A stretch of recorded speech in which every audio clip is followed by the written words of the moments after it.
A Scandal in Bohemia. Part 1. To Sherlock Holmes she is always the woman. I have seldom heard him mention her under any other name. In his eyes she eclipses and predominates the whole of her sex. It was not that he felt any emotion akin to love for Irene Adler. All emotions, and that one particularly, were abhorrent to his cold, precise, but admirably balanced mind. He was, I take it, the most perfect reasoning and observing machine that the world has seen, but as a lover he would have placed himself in a false position. He never spoke of the softer passions, save with a jibe and a sneer. They were admirable things for the observer, excellent for drawing the veil from men's motives and actions. But for the trained reasoner to admit such intrusions into his own delicate and finely adjusted temperament was to introduce a distracting factor, which might throw a doubt upon all his mental results. Grit in a sensitive instrument, or a crack in one of his own hypor lenses, would not be more disturbing than a strong emotion in a nature such as his. And yet there was but one woman to him, and that woman was the late Irene Adler, of dubious and questionable memory. I had seen little of Holmes lately. My marriage had drifted us away from each other. My own complete happiness, and the home-centered interests which rise up around the man who first finds himself master of his own establishment, were sufficient to absorb all my attention, while Holmes, who loathed every form of society with his whole Bohemian soul, remained in our lodgings in Baker Street, buried among his old books, and alternating from week to week between cocaine and ambition, the drowsiness of the drug, and the fierce energy of his own keen nature. He was still, as ever, deeply attracted by the study of crime, and occupied his immense faculties and extraordinary powers of observation in following out those clues, and clearing up those mysteries which had been abandoned as hopeless by the official police. From time to time, I heard some vague account of his doings, of his summons to Odessa in the case of the Trepoff murder, of his clearing up of the singular tragedy of the Atkinson brothers at Trincomalee, and finally of the mission which he had accomplished so delicately and successfully for the reigning family of Holland. Beyond these signs of his activity, however, which I merely shared with all the readers of the daily press, I knew little of my former friend and companion. One night, it was on the 20th of March, 1888, I was returning from a journey to a patient, for I had now returned to civil practice, when my way led me through Baker Street. As I passed the well-remembered door, which must always be associated in my mind with my wooing, and with the dark incidents of the study in scarlet, I was seized with a keen desire to see Holmes again, and to know how he was employing his extraordinary powers. His rooms were brilliantly lit, and even as I looked up, I saw his tall, spare figure pass twice in a dark silhouette against the blind.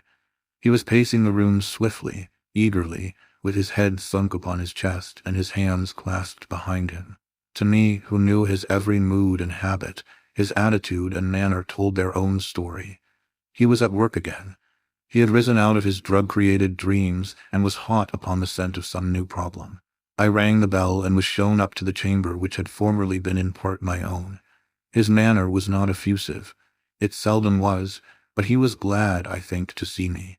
With hardly a word spoken, but with a kindly eye, he waved me to an armchair, threw across his case of cigars, and indicated a spirit case and a gasogene in the corner.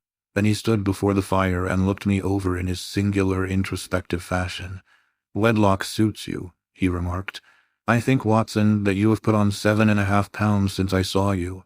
"7," I answered. "Indeed, I should have thought a little more. Just a trifle more, I fancy, Watson, and in practice again, I observe. You did not tell me that you intended to go into harness." "Then, how do you know?" "I see it, I deduce it. How do I know that you have been getting yourself very wet lately, and that you have a most clumsy and careless servant girl?" "My dear Holmes," said I, "this is too much. You would certainly have been burned, had you lived a few centuries ago.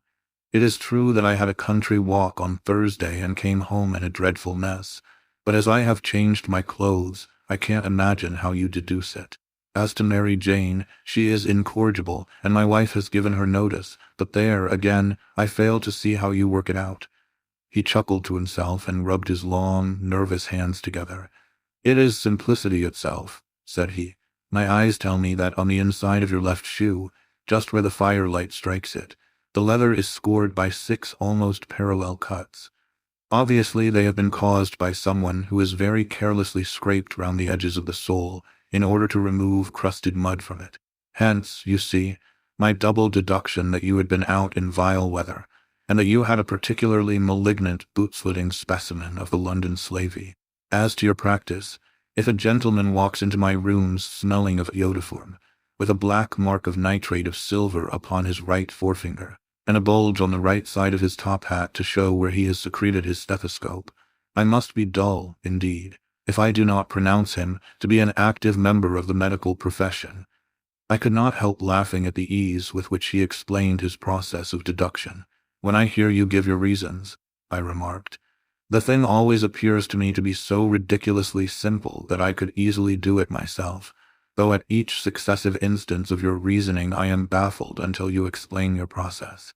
And yet I believe that my eyes are as good as yours. Quite so, he answered, lighting a cigarette and throwing himself down into an armchair. You see, but you do not observe. The distinction is clear. For example, you have frequently seen the steps which lead up from the hall to this room. Frequently. How often? Well, some hundreds of times. Then how many are there? How many, I don't know. Quite so. You have not observed. And yet you have seen. That is just my point. Now, I know that there are 17 steps, because I have both seen and observed. By the way, since you are interested in these little problems, and since you are good enough to chronicle 1 or 2 of my trifling experiences, you may be interested in this. He threw over a sheet of thick, pink-tinted notepaper which had been lying open upon the table. It came by the last post, said he. Read it aloud. The note was undated, and without either signature or address. There will call upon you tonight at 7:45 o'clock, it said, a gentleman who desires to consult you upon a matter of the very deepest moment. Your recent services to one of the royal houses of Europe have shown that you are one who may safely be trusted with matters which are of an importance which can hardly be exaggerated. This account of you we have from all quarters received.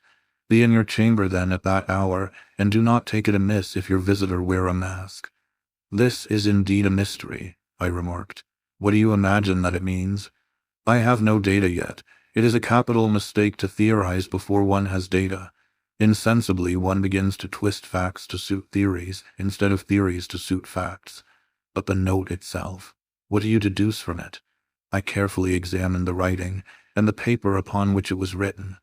The man who wrote it was presumably well-to-do, I remarked, endeavoring to imitate my companion's processes. Such paper could not be bought under half a crown a packet. It is peculiarly strong and stiff. Peculiar, that is the very word, said Holmes. It is not an English paper at all. Hold it up to the light. I did so, and saw a large E with a small g, a P, and a large G with a small t woven into the texture of the paper. What do you make of that? Asked Holmes. The name of the maker, no doubt, or his monogram, rather. Not at all. The G with the small t stands for Gesellschaft, which is the German for company. It is a customary contraction like our co. P, of course, stands for papier. Now for example. Let us glance at our Continental Gazetteer. He took down a heavy brown volume from his shelves. Eglo Eglinitz, here we are, Egria. It is in a German-speaking country in Bohemia, not far from Carlsbad. Remarkable as being the scene of the death of Wallenstein, and for its numerous glass factories and paper mills. Ha ha, my boy, what do you make of that? His eyes sparkled, and he sent up a great blue triumphant cloud from his cigarette. The paper was made in Bohemia, I said. Precisely, and the man who wrote the note is a German. Do you note the peculiar construction of the sentence? This account of you we have from all quarters received. A Frenchman or Russian could not have written that. It is the German who is so uncourteous to his verbs. It only remains, therefore, to discover what is wanted by this German, who writes upon Bohemian paper, and prefers wearing a mask to showing his face. And here he comes, if I am not mistaken, to resolve all our doubts. As he spoke there was the sharp sound of horses' hoofs and grating wheels against the curb, followed by a sharp pull at the bell. Holmes whistled. A pair by the sound, said he. Yes, he continued, glancing out of the window. A nice little brougham and a pair of beauties, 150 guineas apiece. There's money in this case, Watson, if there is nothing else. I think that I had better go, Holmes. Not a bit, Doctor. Stay where you are. I am lost without my Boswell, and this promises to be interesting. It would be a pity to miss it. But your client, never mind him. I may want your help, and so may he. Here he comes. Sit down in that armchair, Doctor, and give us your best attention. A slow and heavy step, which had been heard upon the stairs and in the passage, paused immediately outside the door. Then there was a loud and authoritative tap. "Come in," said Holmes. A man entered who could hardly have been less than 6 feet 6 inches in height, with the chest and limbs of a Hercules. His dress was rich with a richness which would, in England, be looked upon as akin to bad taste. Heavy bands of astrakhan were slashed across the sleeves and fronts of his double-breasted coat, while the deep blue cloak which was thrown over his shoulders was lined with flame-colored silk and secured at the neck with a brooch which consisted of a single flaming barrel. Boots which extended halfway up his calves, and which were trimmed at the tops with rich brown fur, completed the impression of barbaric opulence which was suggested by his whole appearance. He carried a broad-brimmed hat in his hand, while he wore across the upper part of his face, extending down past the cheekbones, a black visored mask, which he had apparently adjusted that very moment, for his hand was still raised to it as he entered. From the lower part of the face, he appeared to be a man of strong character, with a thick, hanging lip, and a long, straight chin suggestive of resolution pushed to the length of obstinacy. "You had my note?" he asked with a deep, harsh voice and a strongly marked German accent. "I told you that I would call." He looked from one to the other of us, as if uncertain which to address. "Pray take a seat," said Holmes. "This is my friend and colleague, Dr. Watson, who is occasionally good enough to help me in my cases.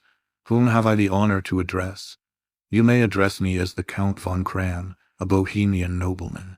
I understand that this gentleman, your friend, is a man of honor and discretion, whom I may trust with a matter of the most extreme importance. If not, I should much prefer to communicate with you alone."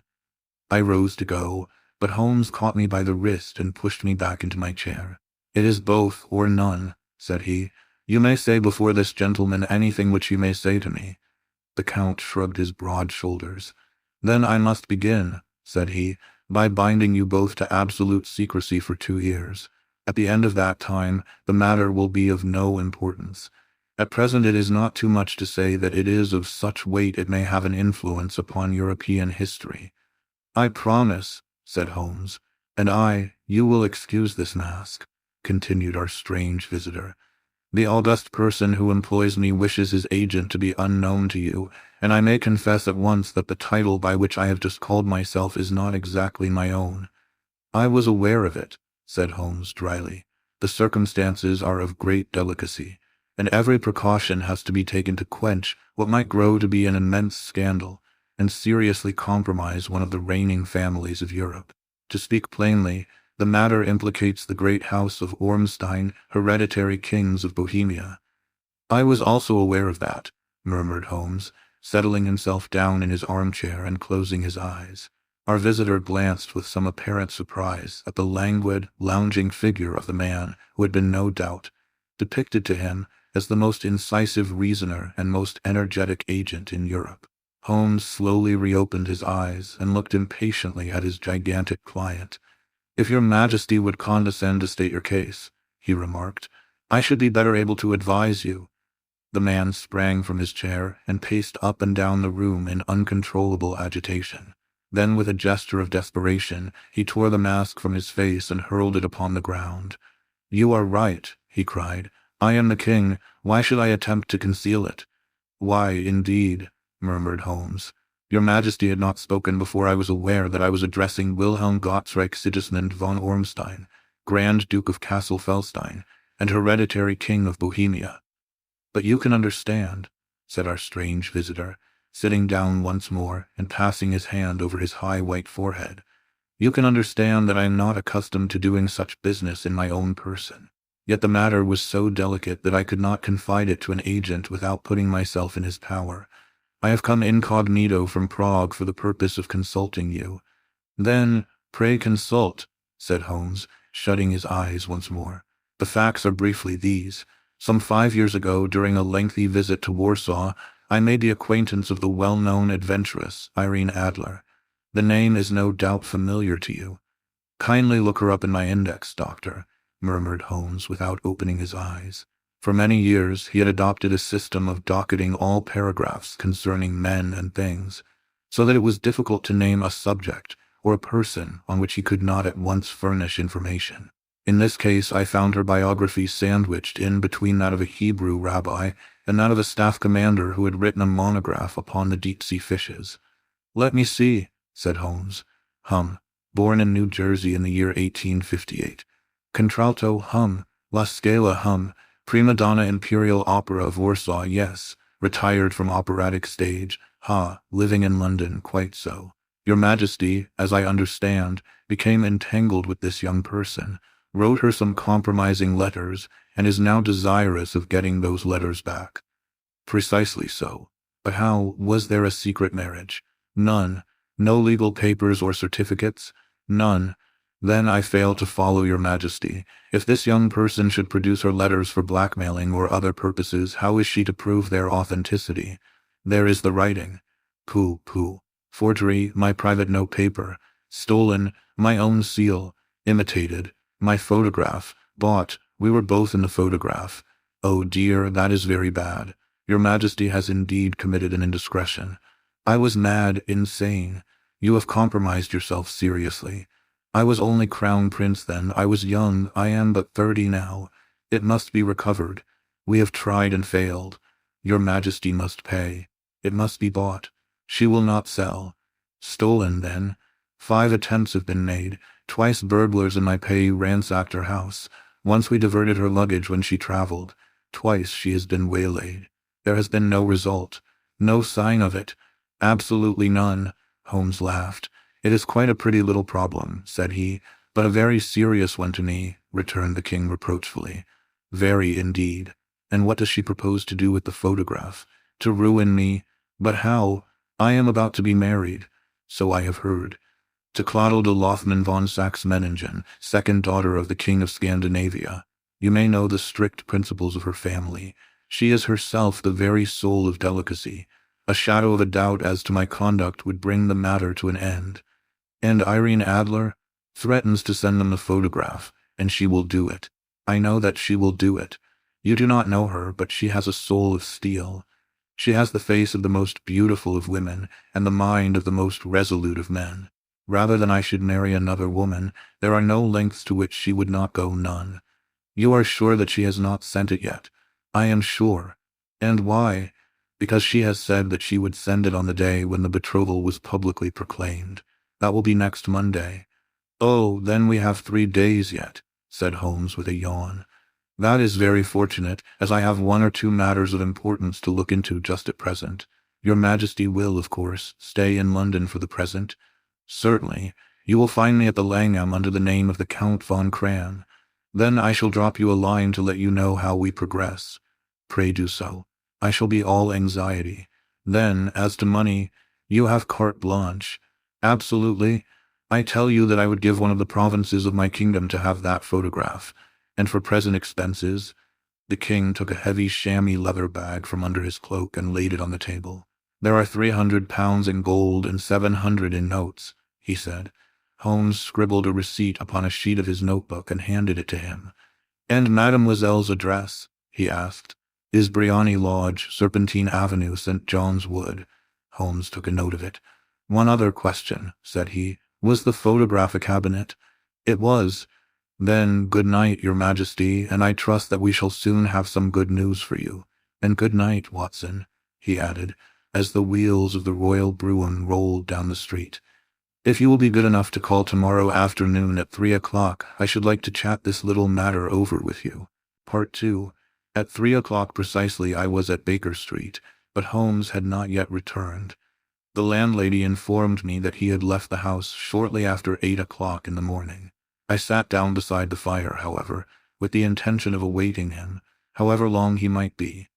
I was already deeply interested in his inquiry, for though it was surrounded by none of the grim and strange features which were associated with the 2 crimes which I have already recorded, still, the nature of the case and the exalted station of his client gave it a character of its own. Indeed, apart from the nature of the investigation which my friend had on hand, there was something in his masterly grasp of a situation, and his keen, incisive reasoning, which made it a pleasure to me to study his system of work, and to follow the quick, subtle methods by which he disentangled the most inextricable mysteries. So accustomed was I to his invariable success that the very possibility of his failing had ceased to enter into my head. It was close upon 4 before the door opened, and a drunken-looking groom, ill-kempt and side-whiskered, with an inflamed face and disreputable clothes, walked into the room. Accustomed as I was to my friend's amazing powers in the use of disguises, I had to look 3 times before I was certain that it was indeed he. With a nod he vanished into the bedroom, whence he emerged in 5 minutes tweed-suited and respectable, as of old. Putting his hands into his pockets, he stretched out his legs in front of the fire and laughed heartily for some minutes. "Well, really," he cried, and then he choked and laughed again until he was obliged to lie back, limp and helpless, in the chair. "What is it? It's quite too funny. I am sure you could never guess how I employed my morning or what I ended by doing. I can't imagine. I suppose that you have been watching the habits and perhaps the house of Miss Irene Adler." "Quite so. But the sequel was rather unusual. I will tell you, however. I left the house a little after 8 o'clock this morning in the character of a groom out of work. There is a wonderful sympathy and freemasonry among horsey men. Be one of them, and you will know all that there is to know. I soon found Briony Lodge. It is a bijou villa with a garden at the back, but built out in front right up to the road, 2 stories. Chubb lock to the door. Large sitting room on the right side, well furnished, with long windows almost to the floor, and those preposterous English window fasteners which a child could open. Behind there was nothing remarkable, save that the passage window could be reached from the top of the coach-house. I walked round it and examined it closely from every point of view, but without noting anything else of interest. I then lounged down the street and found, as I expected, that there was a mews in a lane which runs down by one wall of the garden. I lent the ostlers a hand in rubbing down their horses, and received in exchange 2pence, a glass of half and half, 2 fills of shag tobacco, and as much information as I could desire about Miss Adler, to say nothing of 6 other people in the neighborhood in whom I was not in the least interested, but whose biographies I was compelled to listen to. "And what of Irene Adler?" I asked. "Oh, she has turned all the men's heads down in that part. She is the daintiest thing under a bonnet on this planet. So say the Serpentine Mews to a man. She lives quietly, sings at concerts, drives out at 5 every day, and returns at 7 sharp for dinner. Seldom goes out at other times, except when she sings. Has only 1 male visitor, but a good deal of him. He is dark, handsome, and dashing, never calls less than once a day, and often twice. He is a Mr. Godfrey Norton, of the Inner Temple. See the advantages of a cabman as a confidant. They had driven him home 12 times from Serpentine Mews, and knew all about him. When I had listened to all they had to tell, I began to walk up and down near Briony Lodge once more, and to think over my plan of campaign. This Godfrey Norton was evidently an important factor in the matter.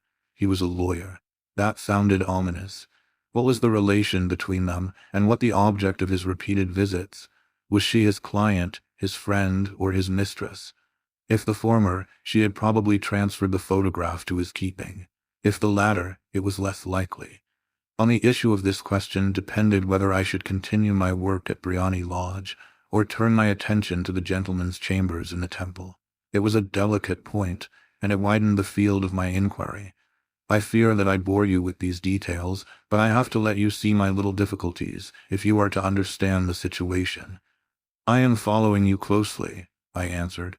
I was still balancing the matter in my mind when a hansom cab drove up to Briony Lodge, and a gentleman sprang out. He was a remarkably handsome man, dark, aquiline, and moustached, evidently the man of whom I had heard. He appeared to be in a great hurry, shouted to the cabman to wait, and brushed past the maid who opened the door with the air of a man who was thoroughly at home. He was in the house about half an hour, and I could catch glimpses of him in the windows of the sitting-room, pacing up and down, talking excitedly, and waving his arms. Of her I could see nothing. Presently he emerged, looking even more flurried than before. As he stepped up to the cab, he pulled a gold watch from his pocket and looked at it earnestly. "Drive like the devil," he shouted. "First to Gross and Hankey's in Regent Street, and then to the Church of St. Monica in the Edgware Road. Half a guinea if you do it in 20 minutes. Away they went, and I was just wondering whether I should not do well to follow them when up the lane came a neat little landau, the coachman with his coat only half buttoned, and his tie under his ear, while all the tags of his harness were sticking out of the buckles. It hadn't pulled up before she shot out of the hall door and into it. I only caught a glimpse of her at the moment, but she was a lovely woman, with a face that a man might die for. "The Church of St. Monica, John," she cried, "and half a sovereign if you reach it in 20 minutes. This was quite too good to lose, Watson. I was just balancing whether I should run for it, or whether I should perch behind her landau when a cab came through the street. The driver looked twice at such a shabby fare, but I jumped in before he could object. "The Church of St. Monica," said I, "and half a sovereign if you reach it in 20 minutes. It was 25 minutes to 12, and of course it was clear enough what was in the wind. My cabby drove fast. I don't think I ever drove faster, but the others were there before us. The cab and the landau with their steaming horses were in front of the door when I arrived. I paid the man and hurried into the church. There was not a soul there save the two whom I had followed and a surpliced clergyman, who seemed to be expostulating with them. They were all three standing in a knot in front of the altar. I lounged up the side aisle like any other idler who has dropped into a church. Suddenly, to my surprise, the three at the altar faced round to me, and Godfrey Norton came running as hard as he could towards me. "Thank God," he cried. "You'll do. Come, come." "What then?" I asked. "Come, man, come, only 3 minutes, or it won't be legal." I was half dragged up to the altar, and before I knew where I was I found myself mumbling responses which were whispered in my ear, and vouching for things of which I knew nothing, and generally assisting in the secure tying up of Irene Adler, spinster, to Godfrey Norton, bachelor. It was all done in an instant, and there was the gentleman thanking me on the one side and the lady on the other, while the clergyman beamed on me in front. It was the most preposterous position in which I ever found myself in my life, and it was the thought of it that started me laughing just now. It seems that there had been some informality about their license, that the clergyman absolutely refused to marry them without a witness of some sort, and that my lucky appearance saved the bridegroom from having to sally out into the streets in search of a best man. The bride gave me a sovereign, and I mean to wear it on my watch chain in memory of the occasion. "This is a very unexpected turn of affairs," said I. "And what then?" Well, I found my plans very seriously menaced. It looked as if the pair might take an immediate departure, and so necessitate very prompt and energetic measures on my part. At the church door, however, they separated, he driving back to the temple, and she to her own house. "I shall drive out in the park at 5 as usual," she said as she left him. I heard no more. They drove away in different directions, and I went off to make my own arrangements. "Which are?" "Some cold beef and a glass of beer," he answered, ringing the bell. "I have been too busy to think of food, and I am likely to be busier still this evening. By the way, Doctor, I shall want your cooperation." "I shall be delighted. You don't mind breaking the law?" "Not in the least. Nor running a chance of arrest?" "Not in a good cause." "Oh, the cause is excellent. Then I am your man. I was sure that I might rely on you. But what is it you wish? When Mrs. Turner has brought in the tray, I will make it clear to you. Now," he said as he turned hungrily on the simple fare that our landlady had provided, "I must discuss it while I eat, for I have not much time. It is nearly 5 now. In 2 hours we must be on the scene of action. Miss Irene, or Madame rather, returns from her drive at 7. We must be at Briony Lodge to meet her." "And what then?" "You must leave that to me. I have already arranged what is to occur. There is only one point on which I must insist. You must not interfere, come what may, you understand. I am to be neutral, to do nothing whatever. There will probably be some small unpleasantness. Do not join in it. It will end in my being conveyed into the house. 4 or 5 minutes afterwards the sitting-room window will open. You are to station yourself close to that open window." "Yes." "You are to watch me, for I will be visible to you." "Yes." "And when I raise my hand, so you will throw into the room what I give you to throw, and will, at the same time, raise the cry of fire. You quite follow me?" "Entirely. It is nothing very formidable," he said, taking a long cigar-shaped roll from his pocket.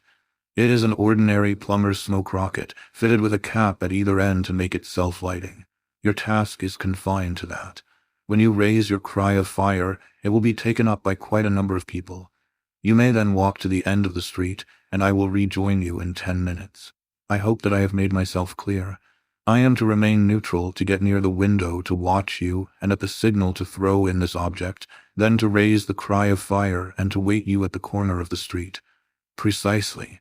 Then you may entirely rely on me." "That is excellent. I think, perhaps, it is almost time that I prepare for the new role I have to play." He disappeared into his bedroom, and returned in a few minutes in the character of an amiable and simple-minded nonconformist clergyman. His broad black hat, his baggy trousers, his white tie, his sympathetic smile, and general look of peering and benevolent curiosity were such as Mr. John Hare alone could have equalled. It was not merely that Holmes changed his costume. His expression, his manner, his very soul seemed to vary with every fresh part that he assumed. The stage lost a fine actor, even as science lost an acute reasoner when he became a specialist in crime. It was 6:15 when we left Baker Street, and it still wanted 10 minutes to the hour when we found ourselves in Serpentine Avenue. It was already dusk, and the lamps were just being lighted as we paced up and down in front of Briony Lodge, waiting for the coming of its occupant. The house was just such as I had pictured it from Sherlock Holmes' succinct description, but the locality appeared to be less private than I expected. On the contrary, for a small street in a quiet neighborhood, it was remarkably animated. There was a group of shabbily dressed men smoking and laughing in a corner, a scissors grinder with his wheel, 2 guardsmen who were flirting with a nurse girl, and several well-dressed young men who were lounging up and down with cigars in their mouths. "You see," remarked Holmes, as we paced to and fro in front of the house, "this marriage rather simplifies matters. The photograph becomes a double-edged weapon now. The chances are that she would be as averse to its being seen by Mr. Godfrey Norton as our client is to its coming to the eyes of his princess. Now the question is, where are we to find the photograph? Where, indeed? It is most unlikely that she carries it about with her. It is cabinet size, too large for easy concealment about a woman's dress. She knows that the king is capable of having her waylaid and searched. 2 attempts of the sort have already been made. We may take it, then, that she does not carry it about with her. Where, then? Her banker or her lawyer. There is that double possibility, but I am inclined to think neither. Women are naturally secretive, and they like to do their own secreting.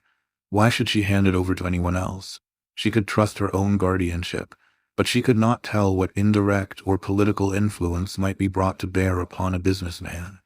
Besides, remember that she had resolved to use it within a few days. It must be where she can lay her hands upon it. It must be in her own house.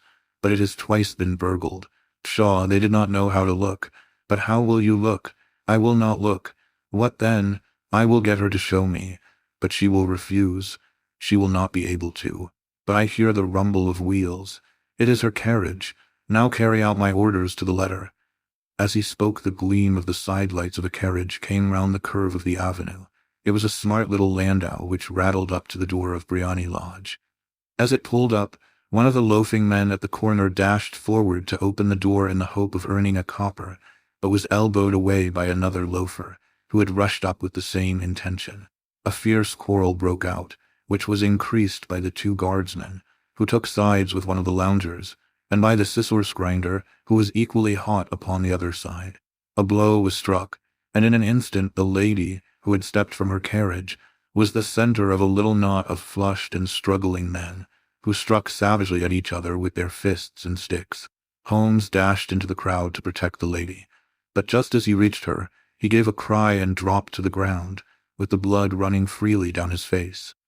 At his fall, the guardsmen took to their heels in one direction and the loungers in the other, while a number of better-dressed people, who had watched the scuffle without taking part in it, crowded in to help the lady and to attend to the injured man.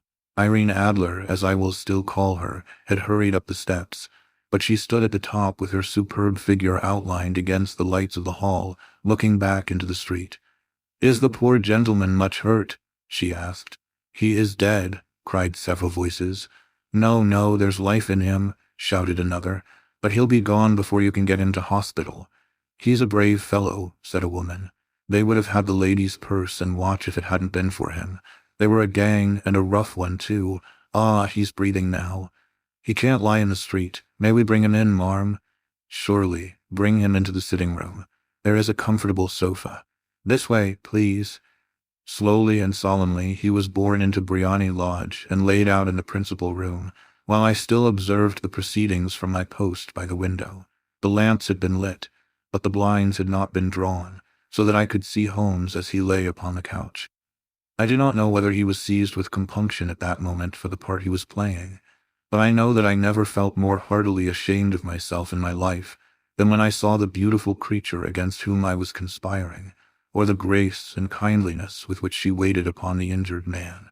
And yet it would be the blackest treachery to Holmes to draw back now from the part which he had entrusted to me. I hardened my heart and took the smoke rocket from under my ulster. After all, I thought, we are not injuring her. We are but preventing her from injuring another. Holmes had sat up upon the couch, and I saw him motion like a man who is in need of air. A maid rushed across and threw open the window. At the same instant I saw him raise his hand, and at the signal I tossed my rocket into the room with a cry of fire.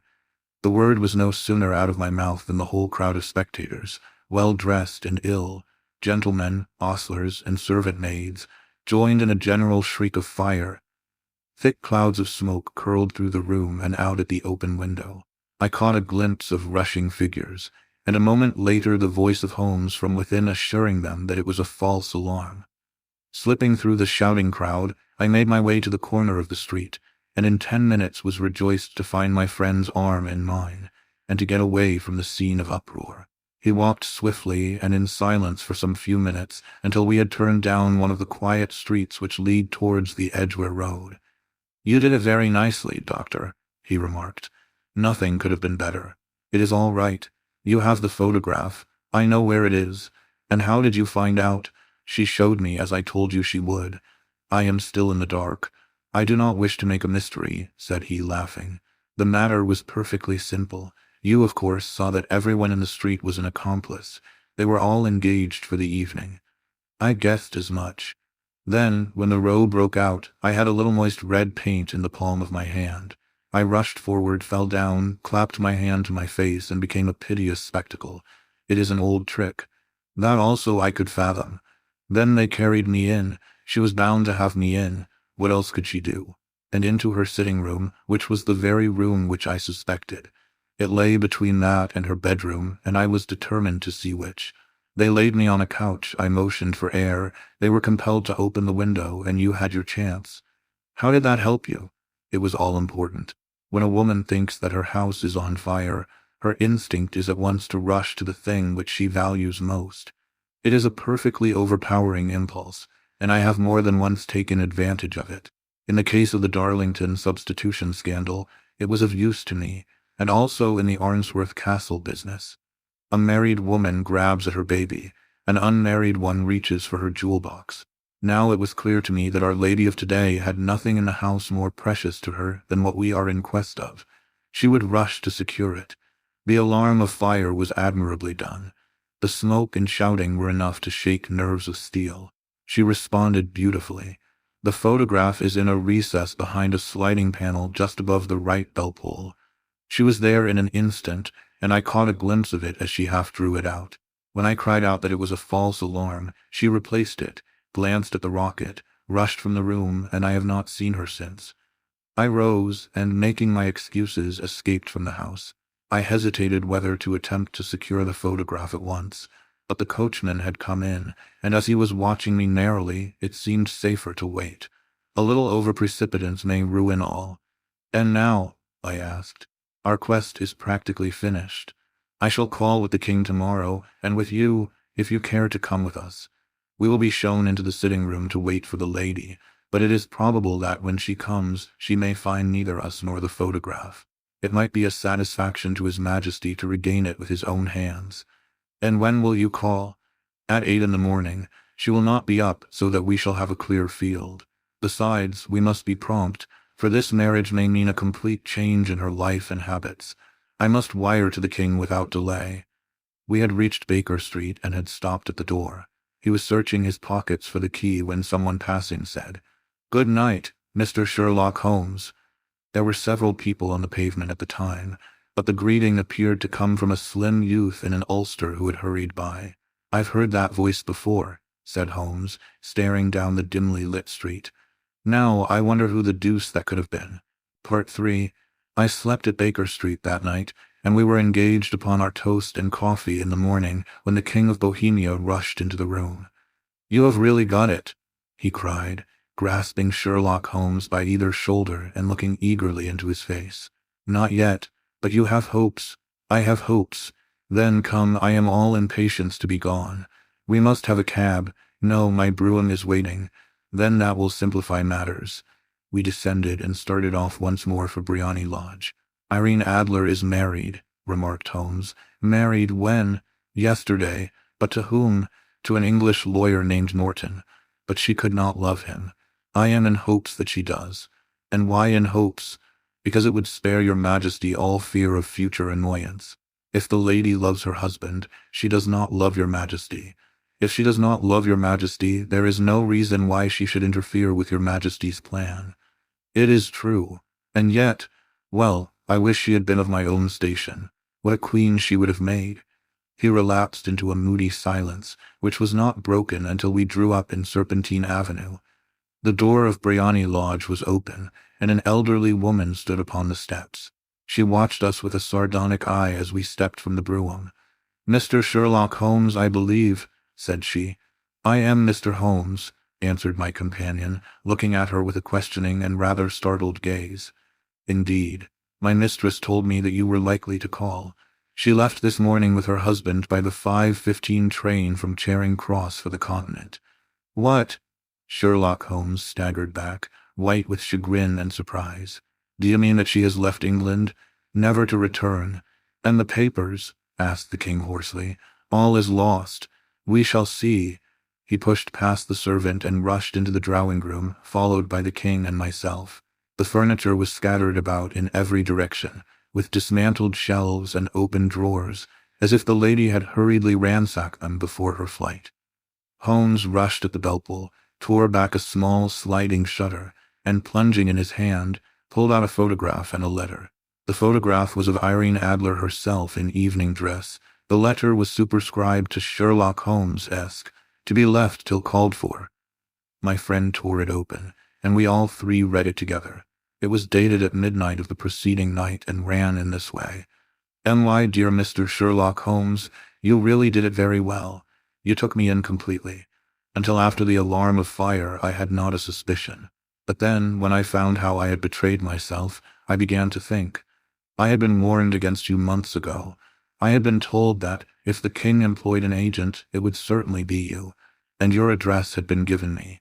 Yet with all this, you made me reveal what you wanted to know. Even after I became suspicious, I found it hard to think evil of such a dear, kind old clergyman. But you know I have been trained as an actress myself. Male costume is nothing new to me. I often take advantage of the freedom which it gives. I sent John, the coachman, to watch you, ran upstairs, got into my walking clothes, as I call them, and came down just as you departed. Well, I followed you to your door, and so made sure that I was really an object of interest to the celebrated Mr. Sherlock Holmes. Then I, rather imprudently, wished you good night, and started for the Temple to see my husband. We both thought the best resource was flight, when pursued by so formidable an antagonist, so you will find the nest empty when you call tomorrow. As to the photograph, your client may rest in peace. I love and am loved by a better man than he.